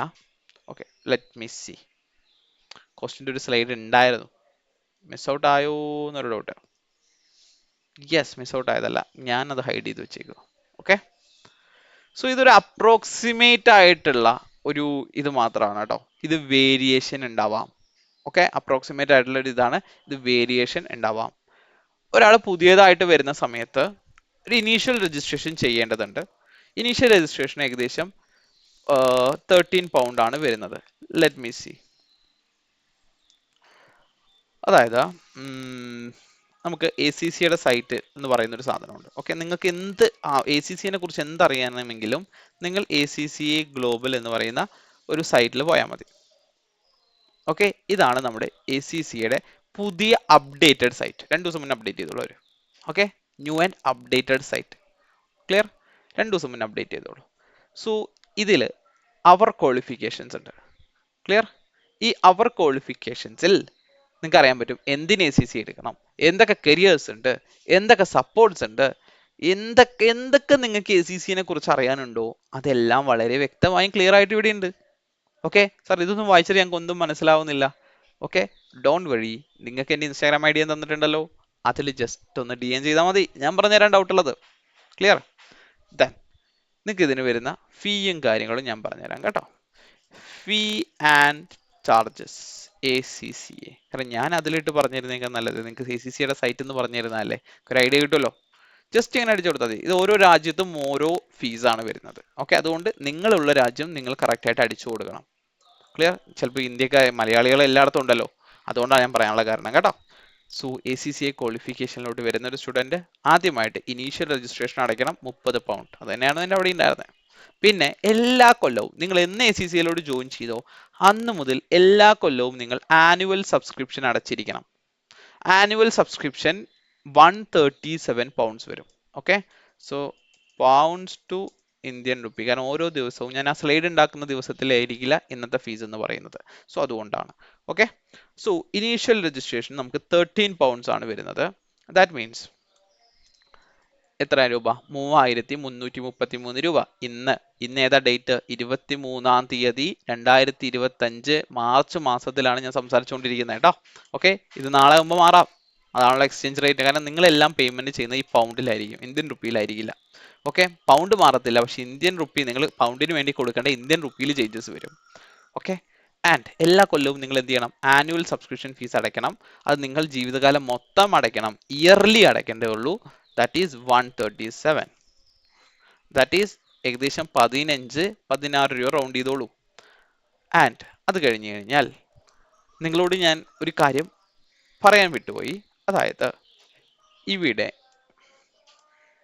വരുന്ന സമയത്ത് നിങ്ങൾ +2 കഴിഞ്ഞ സ്റ്റുഡൻസ് ആണെങ്കിൽ ഞാൻ പറഞ്ഞ നോളേജ് ലെവലിൽ നിന്നാണ് സ്റ്റാർട്ട് ചെയ്യുക. പക്ഷെ നിങ്ങൾ ഡിഗ്രി കഴിഞ്ഞ സ്റ്റുഡൻസ് ആണെങ്കിൽ നിങ്ങൾ സെക്കൻഡ് ലെവലിൽ നിന്നായിരിക്കും സ്റ്റാർട്ട് ചെയ്യുക. അതായത് നിങ്ങൾക്ക് നോളേജ് ലെവൽ എന്ന് പറയുന്നത് എക്സെംപ്റ്റഡ് ആണ്. എന്താണ്? എക്സെംപ്റ്റഡ് ആണ്. നിങ്ങൾ അത് എഴുതേണ്ട ആവശ്യമില്ല. പക്ഷേ നിങ്ങൾ അതിനൊരു എക്സെംഷൻ ഫീസ് അടയ്ക്കണം. ഓക്കെ, നിങ്ങൾ ഗ്രാജുവേറ്റ് ആണെങ്കിൽ നിങ്ങൾ എന്ത് ചെയ്യേണ്ട ആവശ്യമില്ല, നോളേജ് ലെവൽ എഴുതേണ്ട ആവശ്യമില്ല. നോളേജ് ലെവലും സ്കിൽ ലെവലിൽ ചില പേപ്പേഴ്സും എഴുതേണ്ട ആവശ്യമില്ല കേട്ടോ. ഇപ്പോൾ എക്സാമ്പിൾ പറയുകയാണെങ്കിൽ ബികോം ചെയ്ത ഒരാളാണ്, ബികോം ഒരു കാലിക്കറ്റ് യൂണിവേഴ്സിറ്റിയിൽ ചെയ്ത ഒരാളാണെങ്കിൽ എനിക്ക് 5 paper 6 paper 5 to 6 paper exemption ഉണ്ട്. ഓക്കെ, സോ ബാക്കി പേപ്പേഴ്സ് മാത്രം എഴുതിയാൽ മതി. ബാക്കി വരുന്ന ഒരു 7 പേപ്പർ അല്ലെങ്കിൽ 6 പേപ്പർ എഴുതിയാൽ മതി. സോ അത്രയും പേപ്പേഴ്സ്. അപ്പോൾ ബാക്കി 6 പേപ്പർ നിങ്ങൾ എന്തടയ്ക്കണം? നിങ്ങൾ എഴുതാത്ത പേപ്പർ നിങ്ങൾ എക്സംഷൻ ഫീസ് അടയ്ക്കേണ്ടി വരും. ഓക്കെ, സോ ആ എക്സംഷൻ ഫീസ് ആണ് ഇത്. Okay, 84 pounds. ഓക്കെ, നോളജ് ലെവലിന്റെ എക്സാംസിന്റെ എക്സംഷൻ ഫീസ് ആണ് 84 പൗണ്ട്സ്. ആൻഡ് അപ്ലൈഡ് സ്കിൽസിനാണെങ്കിൽ 111 പൗണ്ട്സ്. പക്ഷെ ഇതിൽ ചില സമയത്ത് ഡിസ്കൗണ്ട് എല്ലാം കിട്ടാറുണ്ട്. ഓക്കെ, ഇതൊക്കെ നിങ്ങൾ ജസ്റ്റ് ഒന്ന് നോക്കിയാൽ മതി. 84 പൗണ്ട്സ് മീൻസ് എത്ര വരും? ഇപ്പം നിങ്ങൾ നോളജ് ലെവലിൽ മാത്രം ഏകദേശം 9000 റുപ്പീസ് നിങ്ങൾ അടയ്ക്കണം. നോളജ് ലെവലിൽ നിങ്ങൾക്ക് എക്സംഷൻ കിട്ടുന്ന സ്റ്റുഡൻ്റ് ആണ് എന്നുണ്ടെങ്കിൽ. അല്ലെങ്കിൽ നിങ്ങൾ അത് അടയ്ക്കേണ്ട ആവശ്യമില്ല, നിങ്ങൾ എക്സാം ഫീസ് മാത്രം അടച്ചാൽ മതി കേട്ടോ. ആൻഡ് അപ്ലൈഡ് സ്കിൽസ് എക്സാം ആണ് നിങ്ങൾക്ക് എക്സംഷൻ കിട്ടുന്നത് എന്നുണ്ടെങ്കിൽ 111 പൗണ്ട്സ്, റൈറ്റ്? 111 പൗണ്ട്സ് എത്ര വരും? ദാറ്റ് ഈസ് 12,000 റുപ്പീസ് നിങ്ങൾ അടയ്ക്കേണ്ടി വരും. ഇനി എക്സാം ഫീസിൽ ശ്രദ്ധിക്കേണ്ട കാര്യം, അപ്ലൈഡ് നോളേജ് എക്സാംസ്, അതായത് ആദ്യത്തെ 3 പേപ്പർ പ്ലസ് ഞാൻ പറയുന്നു സ്കിൽ എക്സാമിലെ ലോയും. ഓക്കെ, സ്കിൽ എക്സാമിൽ ലോയും. ക്ലിയർ? അതായത് ആദ്യത്തെ 4 പേപ്പർ. ഈ 4 പേപ്പർ നിങ്ങൾ ഒരു സെന്ററിൽ പോയിട്ടിരുന്ന് എഴുതാം, അല്ലെങ്കിൽ നിങ്ങൾക്ക് വീട്ടിലിരുന്ന് എഴുതാം, വാട്ടെവർ. ബട്ട് ഒരു എക്സാം സെന്ററിൽ പോയിട്ടാണ് എഴുതുന്നതെന്ന് വിചാരിക്കാം. നിങ്ങൾ എക്സാം ഫീസ് അടയ്ക്കേണ്ടത് ഏകദേശം 15-16 രൂപയാണ്. ഓക്കെ, 15-16 രൂപയാണ്. ആൻഡ് അവിടുന്ന് അങ്ങോട്ടുള്ള എക്സാംസിന്റെ ഫീസ് ഇവിടെ കറക്റ്റ് ആയിട്ടുണ്ട്. അപ്ലൈഡ് സ്കിൽസ് എക്സാമിന് നോർമലി 143 പൗണ്ട്സ് ആണ് അപ്ഡേറ്റഡ് ആയിട്ടുള്ള ഫീ എന്ന് പറയുന്നത്. ദാറ്റ് ഈസ് ഏകദേശം 16,000 രൂപയാണ് ഒരു എക്സാമിന്റെ ഫീസ് എന്ന് പറയുന്നത്. ആൻഡ് നിങ്ങൾ പറഞ്ഞു അങ്ങനെ 9 പേപ്പർ കഴിയുന്നു. ആ 9 പേപ്പർ, അതായത് ഇപ്പോൾ നോളേജ് ലെവൽ കഴിഞ്ഞ് 4 പേപ്പർ കഴിഞ്ഞ് 9, അതായത് 5 പേപ്പറിന്, ഓക്കെ, അതായത് PM മുതൽ F9 വരെ അല്ലെങ്കിൽ FM വരെയുള്ള PM, tax, FR, AA, FM, ഈ 5 പേപ്പറിന് നിങ്ങൾ എത്ര അടയ്ക്കേണ്ടത്? ഓരോ സെഷൻ അല്ലെങ്കിൽ ഓരോ പേപ്പറിനും 143 പൗണ്ട് പ്രകാരം അടയ്ക്കണം. ഓക്കെ, ഇതെന്തിനാണ് ഞാൻ പറഞ്ഞു തരുന്നതെന്ന് വെച്ചാൽ നിങ്ങൾ കാൽക്കുലേറ്റ് ചെയ്ത് അവിടെ ഇരുന്നിട്ട്. ഓക്കെ, പിന്നെ എക്സാമിനൊക്കെ ബുക്കിംഗ് കറക്റ്റ് ആയിട്ട് ചെയ്യാൻ നോക്കുക, അല്ലെങ്കിൽ ലേറ്റ് ഫീയും കാര്യങ്ങളൊക്കെ ഉണ്ടാവും. അപ്പോൾ ഇത് നോക്കേണ്ട ആവശ്യമില്ല, നിങ്ങൾ നല്ല പിള്ളേരല്ല, കറക്റ്റ് അടയ്ക്കത്തില്ല. അപ്പോൾ 143 പൗണ്ട്സ്. ആൻഡ് അത് കഴിഞ്ഞ് ഞാൻ പറഞ്ഞു 9 പേപ്പർ കഴിഞ്ഞാൽ നിങ്ങൾ എന്ത് ചെയ്യണം? ഒരു സ്കിൽ മൊഡ്യൂൾ ചെയ്യണം. അതിന് 79 പൗണ്ട്സ് ആണ് അപ്ഡേറ്റഡ് ഫീസ്. 79 പൗണ്ട്സ് എന്ന് പറയുമ്പോൾ ഏകദേശം ഒരു 9,000 റുപ്പീസ്. That's it. ഓക്കെ, അത് കഴിഞ്ഞ് നിങ്ങൾ പി ലെവലിലോട്ട് എത്തുന്നു. പി ലെവലിൽ 2 എക്സാം മാൻഡേറ്ററി ആണ് ആൻഡ് 2 എക്സാം ഓപ്ഷനിലാണ്. മീൻസ് 4-ൽ 2 ഓപ്ഷനിലാണ്. അങ്ങനെ 4 പേപ്പറാണ് നിങ്ങൾ എഴുതേണ്ടത്. അപ്പോൾ 4 പേപ്പർ കണക്ക് കൂട്ടിയാൽ മതി. അതിൽ ഒരു പേപ്പറിന് ഭയങ്കര ഫീസാട്ടോ. ഒരു പേപ്പറിന്, അതായത് SBL എന്ന് പറയുന്ന ഒരു പേപ്പർ, ഞാൻ പറഞ്ഞു 2 മാൻഡേറ്ററി ആണ്. ഏതൊക്കെയായിരുന്നു? സ്ട്രാറ്റജിക് ബിസിനസ് റിപ്പോർട്ടിങ്ങും സ്ട്രാറ്റജിക് ബിസിനസ് ലീഡർഷിപ്പും. അതിൽ സ്ട്രാറ്റജിക് ബിസിനസ് ലീഡർഷിപ്പ് എക്സാമിന് ഫീസ് കുറച്ച് അധികമാണ്. That is 252. അതെന്തുകൊണ്ടാണ് അങ്ങനെ കൂടാൻ കാരണം എന്ന് വെച്ച് കഴിഞ്ഞാൽ ഇത് പണ്ട് 2 പേപ്പറായിരുന്നു, ഇപ്പോൾ ഒന്നാക്കിയതാ. അപ്പോൾ അവരെന്ത് ചെയ്തെന്ന് വെച്ച് കഴിഞ്ഞാൽ എക്സാം ഫീസും കൂടെ അങ്ങ് ഒന്നാക്കി. ഓക്കെ, സോ ദാറ്റ് ഈസ് ഏകദേശം ഒരു 28,000 രൂപയോളം വരുന്നുണ്ട്. ഓക്കെ, 28-29 രൂപയോളം വരും. ആൻഡ് SBR എക്സാമിന്, ഓക്കെ, SBR എക്സാം മുതൽ അങ്ങോട്ട് എല്ലാ എക്സാമിനും, ബാക്കിയുള്ള എല്ലാ എക്സാമിനും, ഓപ്ഷനിലെ എല്ലാ എക്സാമിനും നിങ്ങൾക്ക് വരുന്നത് 180 പൗണ്ട്സ് ആണ്. ഓക്കെ, SBR ഉൾപ്പെടെയുള്ള എല്ലാത്തിനും പെർ പേപ്പർ എത്ര വരുന്നത്? 180 പൗണ്ട്സ്. ദാറ്റ് ഈസ് 180 എന്ന് പറയുമ്പോൾ ഏകദേശം 20,000 രൂപ അല്ലെങ്കിൽ 21,000 രൂപ ട്രാൻസാക്ഷൻ ചാർജ് വരുമല്ലോ. അതും കൂടെ കൂട്ടിയാൽ 21,000 രൂപ. ഇത്രയാണ് നിങ്ങളുടെ എക്സാംസിന് നിങ്ങൾ അടയ്ക്കേണ്ട ഫീസ് എന്ന് പറയുന്നത്. ഓക്കെ, ക്ലിയർ ആണോ? അപ്പൊ നിങ്ങൾക്ക് ഒരു ബഡ്ജറ്റ് കിട്ടി കാണുമല്ലോ. ഈ പറഞ്ഞ പേയ്മെന്റ് ഒന്നും ഇൻസ്റ്റിറ്റ്യൂഷന് കൊടുക്കുന്നതല്ല, ACCA എന്ന് പറയുന്ന ഈ ബോഡിയിലോട്ട് പോകുന്ന പേയ്മെന്റ് ആണ്. ക്ലിയർ ആണോ? യെസ്. ആൻഡ് നിങ്ങൾ അഫിലിയേറ്റ് ആയി കഴിഞ്ഞാൽ നിങ്ങളുടെ സബ്സ്ക്രിപ്ഷൻ ഫീസ്, അതായത് നിങ്ങളിപ്പോൾ സ്റ്റുഡൻ്റ് ആണെന്ന് വിചാരിക്കുക. സ്റ്റുഡൻ്റ് ആണെങ്കിൽ നിങ്ങൾക്ക് സബ്സ്ക്രിപ്ഷൻ ഫീസ് വരുന്നത്, ഓരോ കൊല്ലവും നിങ്ങൾ സബ്സ്ക്രിപ്ഷൻ അടയ്ക്കണം എന്ന് പറഞ്ഞാൽ ജീവിതകാലം മൊത്തം അടയ്ക്കണം. സോ നിങ്ങൾ സ്റ്റുഡൻ്റ് ആണെങ്കിൽ എത്ര അടയ്ക്കേണ്ടത്? 137 അടയ്ക്കേണ്ടുള്ളൂ. That is 15,225 അടയ്ക്കേണ്ടുള്ളൂ. പക്ഷെ അതേസമയം നിങ്ങൾ അഫിലിയേറ്റ് ആയി എന്ന് വിചാരിക്കുക, എല്ലാ പേപ്പേഴ്സും കംപ്ലീറ്റ് ആയി എന്ന് വിചാരിക്കുക, നിങ്ങളുടെ സബ്സ്ക്രിപ്ഷനിൽ പേയ്മെന്റിൽ മാറ്റം വരും. അത് 156 ആയി. എത്രയായി? 156 ആവും. 156 ആവും. ദാറ്റ് ഈസ് 18,000 അല്ലെങ്കിൽ 17,000 രൂപയാവും. ഇനി നിങ്ങൾ മെമ്പറായി, 3 കൊല്ലത്തെ എക്സ്പീരിയൻസ് കിട്ടി നിങ്ങൾ മെമ്പർ ആയി കഴിഞ്ഞാൽ എഗെയിൻ നിങ്ങളുടെ സബ്സ്ക്രിപ്ഷൻ എമൗണ്ട് മാറും. ഓക്കെ, ദാറ്റ് ഈസ് 311 ആവും. 311 ആവും. ഏകദേശം 35,000 രൂപ നിങ്ങൾ എന്തായിട്ട് അടയ്ക്കേണ്ടി വരും?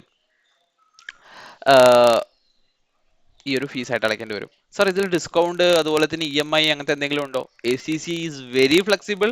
നിങ്ങൾക്ക് ഫീസ് അടയ്ക്കേണ്ട കാര്യങ്ങൾ നിങ്ങൾ പ്രോപ്പറായിട്ട് മെയിൽ ചെയ്യുക. എന്തെങ്കിലും ബുദ്ധിമുട്ടുണ്ടെങ്കിൽ അത് മെയിൽ ചെയ്യാൻ പറ്റും. എന്തെങ്കിലും നിങ്ങൾക്ക് ഇളവ് വേണമെങ്കിൽ അത് മെയിൽ ചെയ്യാം. നിങ്ങൾക്ക് പാർട്ടായിട്ട് അടയ്ക്കണോ അത് മെയിൽ ചെയ്യാം. So there is so much options. So don't worry about the amounts. Okay, exam ഫീസിലൊന്നും അങ്ങനത്തെ എക്സംഷൻസ് ഇല്ല. സബ്സ്ക്രിപ്ഷൻ ഫീസിന്റെ കാര്യത്തിലാണ് ഞാൻ പറഞ്ഞത്. പിന്നെ നിങ്ങൾക്ക് വേണമെങ്കിൽ ഇത് പ്രോസ് ചെയ്യാൻ പറ്റും. നിങ്ങൾ കുറച്ച് കാലം ഇപ്പോൾ ഒരു ഇപ്പൊ നമ്മുടെ ഒരു ഫ്രണ്ട് ഉണ്ടായിരുന്നു, പുള്ളിക്കാരത്തി ഈ പറഞ്ഞ ഒരു മെറ്റേണിറ്റി ലീവ് എടുത്തു. ഒരു 2-3 കൊല്ലം പുള്ളിക്കാരത്തി, ഐ മീൻ ഒരു കൊല്ലം എടുക്കേണ്ടത് എനിക്കറിയാം, അതല്ല, പുള്ളി ഒരു 2-3 കൊല്ലം എന്ത് ചെയ്തു? വർക്കൊന്നും ചെയ്യുന്നില്ല. അങ്ങനെ സെറ്റിൽമെന്റ് ചെയ്തു. അപ്പോൾ പുള്ളിക്കാരത്തിക്ക് എന്തടയ്ക്കണം? ഈ സബ്സ്ക്രിപ്ഷൻ ഫീസ് അടച്ചുകൊണ്ടിരിക്കണ്ടേ? അപ്പോൾ പുള്ളിക്കാരത്തി മെയിൽ അയച്ചു, എന്ത്, ഇങ്ങനെയാണ്, അപ്പോൾ എനിക്ക് കുറച്ച് കാലം എന്ത് വേണ്ട, ACCയുടെ ഈ ഒരു സംഭവം ഞാൻ ഉപയോഗിക്കുന്നില്ല, അല്ലെങ്കിൽ ഞാൻ ACCയുടെ ക്വാളിഫിക്കേഷൻ ഉപയോഗിക്കുന്നില്ല, പിന്നെ കുറച്ച് ടൈറ്റ് ഒക്കെ ആണ് എന്ന് പറഞ്ഞിട്ട് മെയിൽ ചെയ്തപ്പോൾ ACC പറഞ്ഞു ഓക്കെ ദാറ്റ്സ് ഓൾറൈറ്റ്, നമ്മൾ റെസ്യൂം ചെയ്യുന്നുണ്ട്, നിങ്ങൾ ആ ടൈമിൽ പറഞ്ഞ് ഞാൻ നമ്മൾ രജിസ്റ്റേറ്റ് ചെയ്യാൻ പറ്റും എന്ന് പറഞ്ഞു. That's it. ഓക്കെ, സോ അത് വേറൊരു കാര്യം. ക്ലിയർ ആണോ? ഓക്കെ, സോ ഇത്രയും കാര്യങ്ങളാണ് ACCയെ കുറിച്ച് എനിക്ക് മെയിൻ ആയിട്ട് ഞാൻ ഇന്ന് കവർ ചെയ്യാൻ ഉദ്ദേശിച്ചത്. ഇനി വേറെ എന്തെങ്കിലും ഞാൻ വിട്ടുപോയിട്ടുണ്ടോ? ഒന്നും വിട്ടുപോയിട്ടില്ല എന്നാണ് എൻ്റെ ഒരു, സാർ ഇത് ഞങ്ങൾക്ക് പറ്റിയൊരു പ്രൊഫഷനാണോ?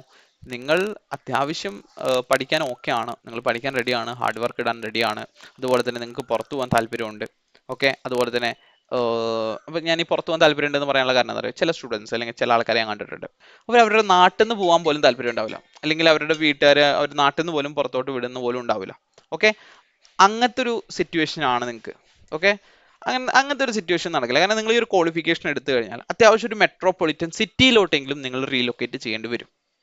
ഓക്കെ, അല്ലാണ്ട് നമ്മുടെ നാട്ടിൽ ഇപ്പോൾ എൻ്റെ വീട് പാലക്കാട് ACC വെച്ച് ജോലി ചെയ്യാൻ it's very difficult actually.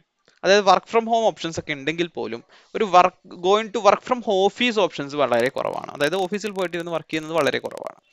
But കൊച്ചിയിലോട്ട് വരുന്ന സമയത്ത് ഇത് ഭയങ്കര ഹൈ ആണ്. അതാ ഞാൻ പറഞ്ഞത്, അറ്റ്ലീസ്റ്റ് ഒരു മെട്രോപൊളിറ്റൻ സിറ്റിയിലോട്ടെങ്കിലും നിങ്ങൾ റീലൊക്കേറ്റ് ചെയ്യേണ്ടി വരും ഈ ഒരു ക്വാളിഫിക്കേഷൻ എടുക്കുന്ന സമയത്ത്. ഓക്കെ, പിന്നെ എടുത്തു കഴിഞ്ഞിട്ട് ലാസ്റ്റ് എന്താ പറയാ, എന്നെ വീട്ടുകാർ വിടത്തില്ല എന്നൊരു സിറ്റുവേഷൻ ആണെങ്കിൽ, കുറെ ലേഡീസിന്റെ കേസിൽ അങ്ങനെ ഉണ്ട് കേട്ടോ ഇന്നത്തെ കാലത്തും, അതുകൊണ്ടാണ് ഞാനത് മെൻഷൻ ചെയ്യാനുള്ള കാരണം. ഓക്കെ, അവർ നല്ല അപ്പോൾ അങ്ങനത്തെ ഒരു സിറ്റുവേഷൻ അല്ല, നിങ്ങൾ പുറത്ത് പോകാനൊക്കെ ഓക്കെയാണ്, നിങ്ങൾ പുറത്ത് പോകാനുള്ള ജോബ് കാര്യങ്ങളൊക്കെ ചെയ്യാൻ ഓക്കെയാണ്, നിങ്ങൾക്ക് ഈ ഒരു അക്കൗണ്ടിങ് ഫീൽഡ് ഇഷ്ടമാണ് എന്നുണ്ടെങ്കിൽ ACC എടുക്കുക. ഓക്കെ, ഒരിക്കലും ഈ ഒരു പാക്കേജ് കണ്ടിട്ട്, അല്ലെങ്കിൽ സാലറി പാക്കേജ് എല്ലാവരും വിളിക്കും, സാർ സാലറി പാക്കേജ് എത്ര കിട്ടും സാർ, എന്നാൽ ACC എടുക്കാം sir. No, don't do that. Okay, ഞാൻ നിങ്ങൾക്ക് അല്ലെങ്കിൽ എപ്പോഴും ഞാൻ പറയുന്നത് എന്താണെന്ന് വെച്ച് കഴിഞ്ഞാൽ, നിങ്ങളുടെ പാഷൻ എന്താണെന്ന് നോക്കും മക്കളെ. നിങ്ങളുടെ പാഷൻ അക്കൗണ്ടിങ് ഫീൽഡാണ്, ഓഡിറ്റ് ഫീൽഡാണ്, ഈ പറഞ്ഞ ഏതെങ്കിലും ഫീൽഡാണ്, ടാക്സ് ഫീൽഡാണ്, നിങ്ങൾക്ക് അടിപൊളി, നിങ്ങൾക്ക് ജേർണൽ എൻട്രിയും കാര്യങ്ങളൊക്കെ ഭയങ്കര ഇഷ്ടമാണ്, come come join ACCA, it's a good for you. Okay, it's a global സംഭവമാണ് എന്ന് ഞാൻ പറയും. ഇല്ല, നിങ്ങളുടെ ഇഷ്ടം ഇതിലൊന്നുമല്ല, നിങ്ങൾക്ക് വേറെ എന്തൊക്കെയോ ആണ്. ഓക്കെ, നിങ്ങൾക്ക് ഒന്നുകൂടെ, ചിലർക്ക് ഉണ്ടാവുമല്ലോ, പലർക്കും പല രീതിയിലായിരിക്കും. അപ്പോൾ ഇവിടുത്തെ സാലറി വന്ന് കണ്ടു കഴിഞ്ഞ് ലാസ്റ്റ് നമ്മൾ വർക്ക് ചെയ്യുന്ന സമയത്ത് നിങ്ങൾക്ക് അത് ഭയങ്കര ഒരു ഡിഫിക്കൽട്ടായിട്ട് തോന്നും. അപ്പം അങ്ങനെ ചെയ്യരുത്. നിങ്ങൾ ഇഷ്ടപ്പെട്ടിട്ട് ഈ ഒരു പ്രൊഫഷനിലോട്ട് വരിക, അല്ലാണ്ട് ഇൻസ്റ്റിറ്റ്യൂഷൻസിൻ്റെ അഡ്വർടൈസ്മെന്റ് കണ്ടിട്ടോ, അല്ലെങ്കിൽ മറ്റുള്ള സാലറി കണ്ടിട്ടോ, ചിലവരുടെ ക്യാമ്പസിന്റെ പരസ്യം കണ്ടിട്ടോ ഒന്നുമല്ല നിങ്ങൾ ജോയിൻ ചെയ്യേണ്ടത്. ഓക്കെ, ക്യാമ്പസ് ചെറുതായാലും, അല്ലെങ്കിൽ നിങ്ങളിപ്പോൾ ഒരു ഫാക്കൽറ്റിയുടെ അടിയിൽ പഠിച്ചു കഴിഞ്ഞാലും, നിങ്ങൾക്ക് പഠിക്കണമെന്നുണ്ടെങ്കിൽ നിങ്ങൾ പാസ്സാവും. മനസ്സിലായോ? അതിന് നിങ്ങൾ പഠിക്കാൻ താല്പര്യമില്ല, അല്ലെങ്കിൽ നിങ്ങൾക്ക് ഇഷ്ടമില്ലാത്ത സബ്ജക്റ്റ് ആണ് എന്നുണ്ടെങ്കിൽ, നിങ്ങൾ എവിടെ ആയാലും, എത്ര ഇന്റർനാഷണലി എന്താ പറയുക ഡെവലപ്ഡ് ഇൻഫ്രാസ്ട്രക്ചർ ഉള്ള ഓർഗനൈസേഷനിൽ പോയാലും നിങ്ങൾക്ക് പഠിക്കാൻ പറ്റില്ല. പറയുന്നത് മനസ്സിലാവുന്നുണ്ടോ? അപ്പം നിങ്ങൾക്ക് ഓക്കെ ആണ് നോക്കുക. അതുപോലെ തന്നെ ബിഗ് അമൗണ്ടുകൾ കൊടുത്ത് പഠിക്കാണ്ടിരിക്കുക. കാരണം ACC എന്ന് പറയുന്നത് സത്യം പറഞ്ഞാൽ ലോ കോസ്റ്റിൽ കംപ്ലീറ്റ് ചെയ്യാൻ പറ്റും.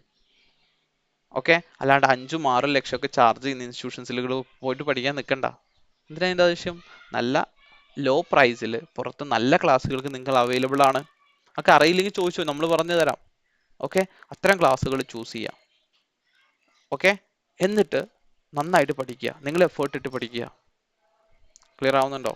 അല്ലാണ്ട് 5-6 ലക്ഷം രൂപ കൊടുത്തിട്ട് ഒരു ഇൻസ്റ്റിറ്റ്യൂഷനിൽ പോയി കഴിഞ്ഞാൽ അവിടെ കുറച്ച് ലൈറ്റും കാര്യങ്ങളും ഉണ്ടാവുമെന്നല്ലാണ്ട് മേ ബി ചിലപ്പോൾ നല്ല ഫാക്കൽറ്റീസിനെ കിട്ടിക്കൊള്ളുന്നില്ല. നല്ല ഫാക്കൽറ്റീസ് പുറത്തുണ്ട്, നല്ല ഇൻസ്റ്റിറ്റ്യൂഷൻസും പുറത്തുണ്ട്, അതും ഞാൻ പറയാം. ലോ ഫീസ് ചാർജ് ചെയ്യുന്ന നല്ല ഇൻസ്റ്റിറ്റ്യൂഷൻസ് പുറത്തുണ്ട്, നല്ല ഫാക്കൽറ്റീസ് ഉള്ള ഇൻസ്റ്റിറ്റ്യൂഷൻസും പുറത്തുണ്ട്. ഓക്കെ, ഞാനൊക്കെ അങ്ങനത്തെ ഒരു ഇൻസ്റ്റിറ്റ്യൂഷനിൽ പഠിച്ച് പുറത്ത് വന്ന ഒരാളാണ്. ഓക്കെ, എന്നിട്ടാണ് ഇപ്പോൾ ഞാൻ എൻ്റെതായിട്ടുള്ള രീതിയിൽ സ്വന്തമായിട്ട് കോഴ്സും കാര്യങ്ങളും ACCയുടെ കോഴ്സസ് ഞാൻ പ്രൊവൈഡ് ചെയ്യുന്നുണ്ട്, മറ്റുള്ള കാര്യങ്ങളൊക്കെ പ്രൊവൈഡ് ചെയ്യുന്നതുകൊണ്ടാണ്. അപ്പം നമ്മൾ എപ്പോഴും ഓപ്പൺ ആയിട്ട് സംസാരിക്കുന്നു എന്നുള്ളൂ. അപ്പോൾ നിങ്ങൾ അത്തരം കാര്യങ്ങൾ ശ്രദ്ധിച്ചും കണ്ടും ഇത്തരം കാര്യങ്ങളിൽ തീരുമാനം എടുക്കുക. നിങ്ങളുടെ ഫണ്ട് കൊണ്ടുപോയിട്ട് വെറുതെ വേസ്റ്റ് ചെയ്യരുത്. അതുപോലെ തന്നെ നിങ്ങളുടെ കരിയറും കൊണ്ടുപോയിട്ട് എന്ത് ചെയ്യരുത്, വേസ്റ്റ് ചെയ്യരുത്. നിങ്ങൾക്ക് പറ്റുന്ന ഒരു ഞാൻ പറഞ്ഞല്ലോ, ACC എടുത്തു കഴിഞ്ഞാൽ അടിപൊളിയാണ്, നല്ല പാക്കേജ് കിട്ടും, ഗ്ലോബലി റെക്കഗ്നൈസ്, നിങ്ങൾക്ക് എവിടെ വേണമെങ്കിലും പോയി വർക്ക് ചെയ്യാം, ഒക്കെ ഉണ്ട്. ബട്ട് നിങ്ങൾക്ക് ഓക്കെ ആണോ, നിങ്ങൾക്ക് പറ്റുന്ന ഒരു കോഴ്സ് ആണോ എന്ന് നോക്കിയിട്ട് മാത്രം ഇങ്ങനത്തെ കോഴ്സുകൾ, ACCയുടെ കാര്യം മാത്രമല്ല, CA ആയിക്കോട്ടെ, CMA ആയിക്കോട്ടെ, CS ആയിക്കോട്ടെ, അല്ലെങ്കിൽ CMA US ആയിക്കോട്ടെ, CFA ആയിക്കോട്ടെ, ഏത് കോഴ്സ് നിങ്ങൾ എടുക്കുവാണെങ്കിലും ഓക്കെ, ഒരു മിനിറ്റ് എടുത്ത് തിങ്ക് ചെയ്യ്, ആം ഐ ഡൂയിങ് കറക്റ്റ്? ഞാനൊരു കറക്റ്റ് പ്രൊഫഷനിലോട്ടാണോ പോകുന്നത്, അത് വെറും സാലറി കണ്ട് മാത്രമാണോ പോകുന്നത്? ഓക്കെ, വെറും സാലറി കണ്ട് മാത്രം വരണ്ട. സാലറി ഇവിടെ കിട്ടില്ല എന്നല്ല പറഞ്ഞത്, സാലറി കിട്ടും. ഓക്കെ, പക്ഷെ നിങ്ങളുടെ പാഷൻ അതല്ലെങ്കിൽ it will B difficult for you. Clear? So അത്തരം കാര്യങ്ങൾ ശ്രദ്ധിക്കുക. സാർ ജോബ് കിട്ടാൻ ബുദ്ധിമുട്ടാണോ? ജോബ് കിട്ടാൻ ബുദ്ധിമുട്ടൊന്നുമില്ല മക്കളെ. കറക്റ്റായിട്ട് പഠിച്ച കാര്യങ്ങളെല്ലാം ഇന്റർവ്യൂവിൽ നന്നായിട്ട് പെർഫോം ചെയ്യാൻ പറ്റിക്കഴിഞ്ഞാൽ യു ക്യാൻ ബി സുഖമായിട്ട് നിങ്ങൾക്ക് ജോബിൽ വർക്ക് ചെയ്യാൻ പറ്റുന്ന ഒരു കാര്യമുള്ളൂ. ക്ലിയർ ആണോ? സെറ്റാണോ? അപ്പം ഞാൻ ഇത്തരം പറഞ്ഞ കാര്യങ്ങൾ നിങ്ങൾക്ക് മനസ്സിലായി എന്ന് വിചാരിക്കുന്നു. സോ കൂടുതൽ സെഷൻസ് വരും. ഓക്കെ, ഇനി എന്തെങ്കിലുമൊക്കെ ഉണ്ടെങ്കിൽ എൻ്റെ ACC ID എന്ന് പറയുന്നത് Instagram ID and LinkedIn ID അടിയിൽ ഈ ഒരു കാണുന്ന ഇതിൽ നിങ്ങൾക്ക് ജസ്റ്റ് ഒന്ന് നിങ്ങളൊന്ന് മെസ്സേജ് അയച്ചാൽ മതി. എന്നെ കൊണ്ട് പറ്റുന്ന ഹെൽപ്പ് എല്ലാം ചെയ്തു തരാൻ പറ്റും. ക്ലിയർ ആണല്ലോ? So all the best. നിങ്ങളുടെ കരിയറും കാര്യങ്ങളൊക്കെ അടിപൊളിയാവട്ടെ. Okay, thank you.